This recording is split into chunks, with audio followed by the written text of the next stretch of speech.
जय श्री बालाजी की। राम राम जी।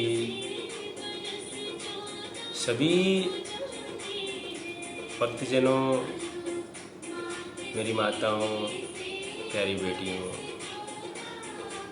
बड़े बुजुर्गों, सभी को हेमंत भैया की तरफ से जय सिया राम। तो प्रथम पूजनीय श्री गणेश जी महाराज, माँ शारदे, मर्यादा पुरुषोत्तम भगवान श्री राम, भगवान श्री हरि, महाकाल, त्रिलोकीनाथ, पार्वती पते, भगवान शंकर, माँ पद्मावती और श्री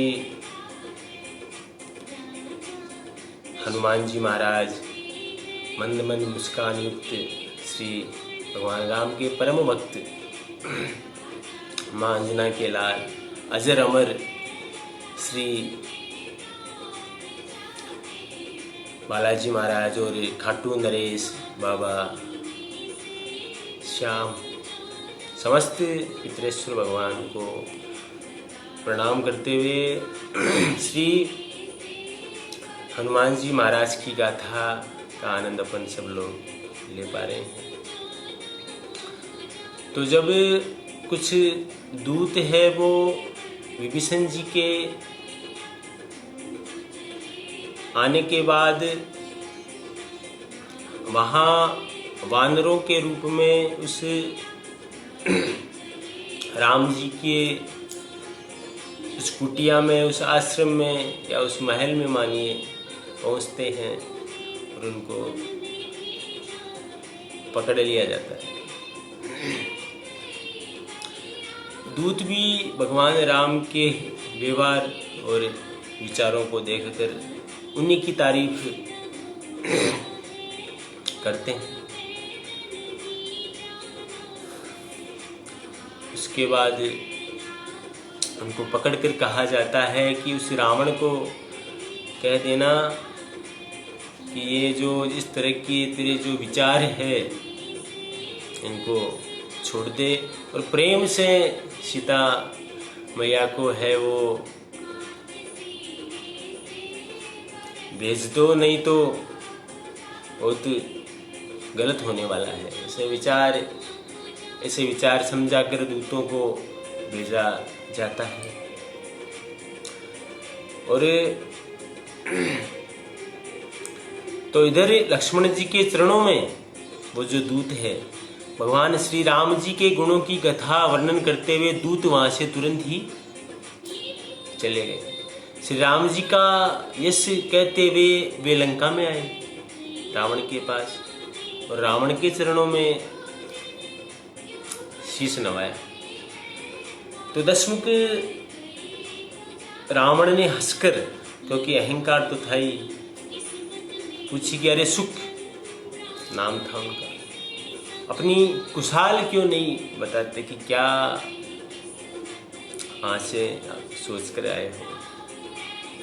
फिर विभीषण जी का समाचार सुना, मृत्यु जिसके अत्यंत निकट आ गई है बोले, ऐसा पूछता है रावण वहाँ की योजना के बारे में, वहाँ के अपने भाई के बारे में।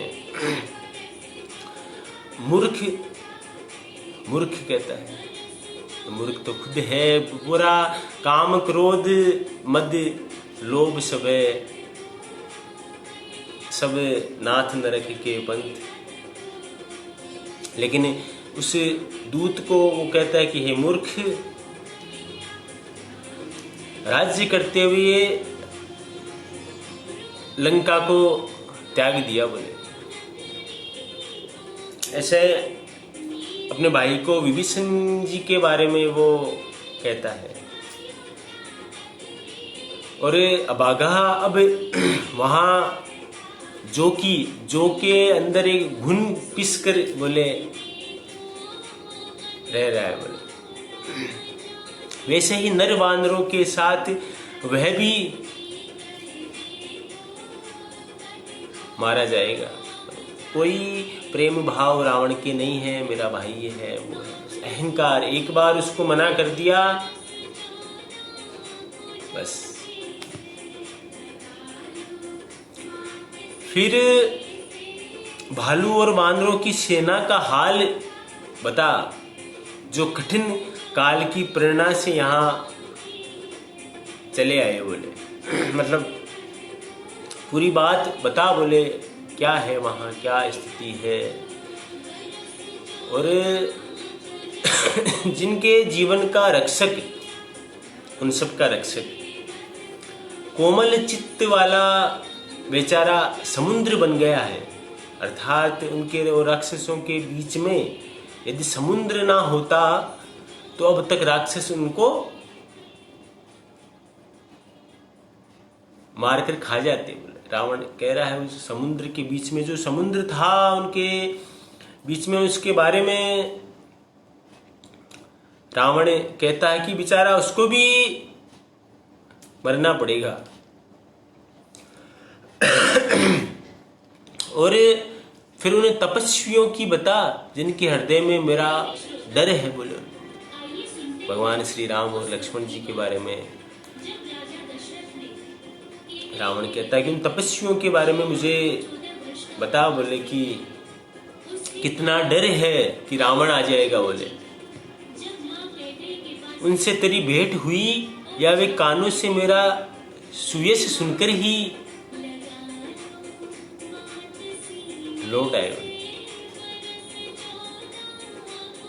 शत्रु सेना का तेज है वो बल बताता क्यों नहीं है, बोल बोले।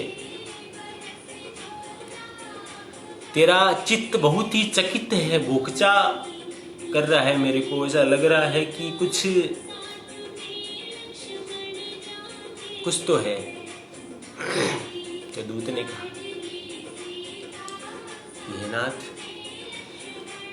आपने जैसे कृपा करके पूछा है वैसे ही क्रोध छोड़कर। दूत के विचार है भगवान राम से मिलने की बात, समझिएगा। मेरा कहना मानिए बोले, और मेरी बात पर पूर्ण विश्वास करिए बोले। जब आपका छोटा भाई श्री राम जी से जाकर मिला, तब उनके पहुंचते ही श्री राम जी ने उनका राज तिलक कर दिया बोले। हम रावण के दूत हैं, यह कानों से सुनकर वानरों ने हमें बांधकर बहुत कष्ट दिए, बांधा हमको, मारा, पीटा, यहां तक कि वे हमारे नाक कान तक काटने लगे थे। वो दूतों की भाव है ये वहां के लिए रावण को। श्री राम जी की शपथ दिलाने पर कहीं उन्होंने हमको छोड़ा है। कि हे नाथ, आपने श्री राम जी की सेना पूछी, वह तो 100 करोड़ मुखों से भी वर्णन नहीं किया जा सकता। अनेकों रंग के भालू और वानरों की सेना है, जो भयंकर मुख वाले, विशाल शरीर वाले और भयानक है बोले। दूत कह रहे हैं, जिसने नगर को जलाया और आपके पुत्र अक्षय कुमार को मारा, उसका बल तो सब वानरों में थोड़ा थोड़ा है। असंख्य नाम वाले बड़े ही कठोर और भयंकर योद्धा,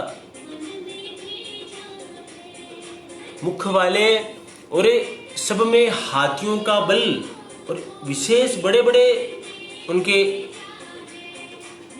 जो ताकतवर जो माहौल है वो वहां देखने को मिला बोले।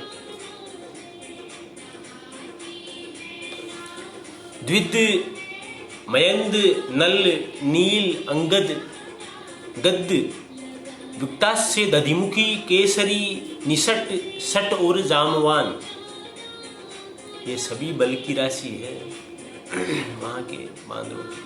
मुख्य लोगों के बारे में बता रहे हैं वो दूत रावण को कि ये स्थिति है कि विभीषण के जाते ही उसका तो राज तिलक ही कर दिया कि लंका तेरी है। वो भगवान श्री राम जी की कृपा है, उनकी कृपा जब हो जाती है तो इस प्रकार आगे की कथा का आनंद कर लेंगे। अपने आसपास का बच्चों का विशेष ध्यान रखें। कोरोना का कहर है वो बढ़ रहा है। इस कलयुग के हिसाब से भी कुछ बातें बतानी पड़ती है, ज़रूरी भी है, क्योंकि ग्रंथों में ये सब जो हो रहा है वो पहले ही लिख दिया गया है, इसलिए समय के हिसाब से भी बताना ज़रूरी है। और बड़ी भयंकर आपदा है, ऐसे जाने की कुछ दिनों की बात है। और सब पे बालाजी की कृपा बनी रहे। व्यस्त रहे, मस्त रहे। जय श्री बालाजी की। राम राम जी।